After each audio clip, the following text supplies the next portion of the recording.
बच्चे के जन्म के पश्चात माँ और बच्चे को जोड़ने वाली अम्बिलिकल कॉर्ड या नाल, जो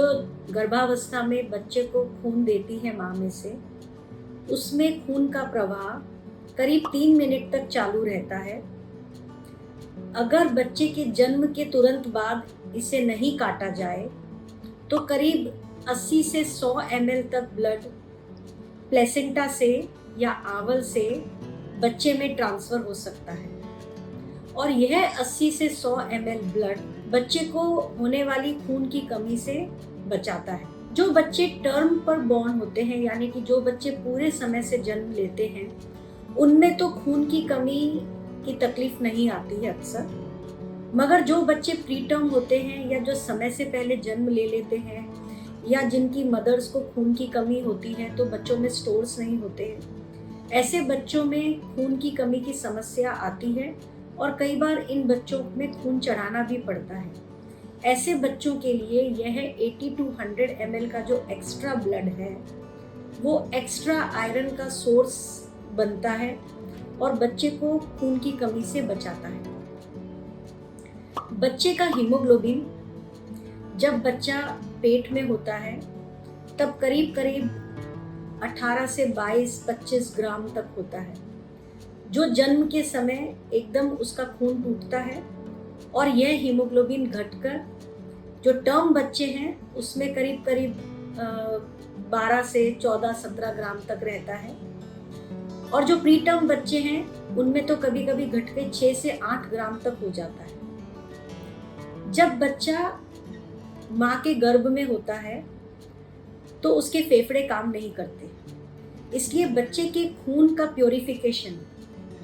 खून की सफाई या जो गंदगी साफ होती है, जो कार्बन डाइऑक्साइड की जगह ऑक्सीजन आती है, वो बच्चे के फेफड़ों से ऑक्सीजन नहीं मिलती। यह ऑक्सीजन बच्चे को माँ से मिलती है और माँ के खून में बची कुची थोड़ी बहुत ऑक्सीजन होती है, परसेंटेज कम होता है, इसलिए बच्चे का हीमोग्लोबिन ड्यूरिंग प्रेगनेंसी बहुत ज़्यादा होता है, जिससे वो जो भी थोड़ा बहुत ऑक्सीजन मिले उस पूरे को मैक्सिमम यूटिलाइज कर सके और अपने सब कार्य सुचारू रूप से कर सके। मगर जैसे ही जन्म होता है और जब बच्चा रोता है तो उसके फेफड़े खुल जाते हैं और फेफड़े काम भी करना शुरू कर देते हैं। अब बच्चे के पास खुद की ऑक्सीजन है जो प्योर है, तो उसको इतने सारे हीमोग्लोबिन की ज़रूरत भी नहीं है और यह प्योर ब्लड बच्चे को ही सर्कुलेट करना है अपनी पूरी बॉडी में। तो इतना गाढ़ा ब्लड जिसका हीमोग्लोबिन इतना ज़्यादा है उसका सर्कुलेशन अच्छे से हो नहीं पाता, इसलिए नेचर में ऐसा सिस्टम है कि ये ब्लड टूट जाता है और हीमोग्लोबिन कम हो जाता है, जिससे खून पतला पड़ जाए, आराम से घूमे और ऑक्सीजन की भी कमी नहीं हो। अगर हम तुरंत कॉर्ड को क्लैंप कर दें, यानी कि तुरंत ही नाल को काट दें, तो ये जो 80 to 100 ml ब्लड है वो प्लेसेंटा में ही रह जाएगा, न बच्चे को मिलेगा न माँ को मिलेगा। कुछ लोगों का ये सोचना है कि जब खून टूट रहा है और उसमें हम एक्स्ट्रा 80 to 100 ml भी हम बच्चे को दे रहे हैं, तो जब इतना सारा खून टूटता है तो बच्चे को जॉन्डिस का खतरा भी बढ़ता है। बात बिल्कुल सही है, मगर बच्चे को जो जॉन्डिस होने का खतरा है उससे हम बच्चे को धूप में, उसको कुछ घंटे धूप में रखकर उसको अच्छे से दूध देकर, क्योंकि बच्चे को जो पानी भी मिलता है वो माँ के दूध से ही मिलता है, और अगर शुरू के दिनों में माँ का दूध नहीं आ रहा है तो हमें जो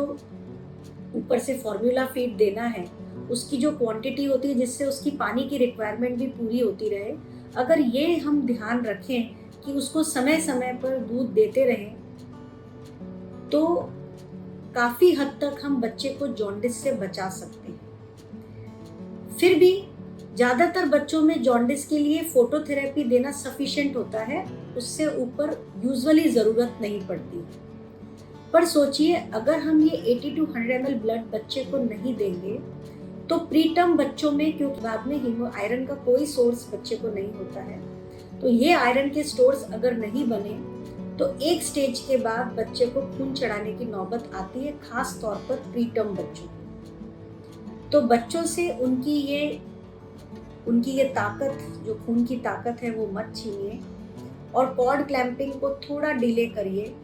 वैसे पहले 15 सेकंड में ही बहुत सारा ब्लड ट्रांसफ़र हो जाता है, करीब करीब 60% ब्लड टू 80% ब्लड तो पहले 15 से 20 सेकंड में ही ट्रांसफ़र हो जाता है। तो सिर्फ 15-20 सेकंड भी अगर हम देरी करें कॉर्ड क्लैंप करने में तो बच्चे को एक्स्ट्रा ब्लड मिल जाता है। उसके बाद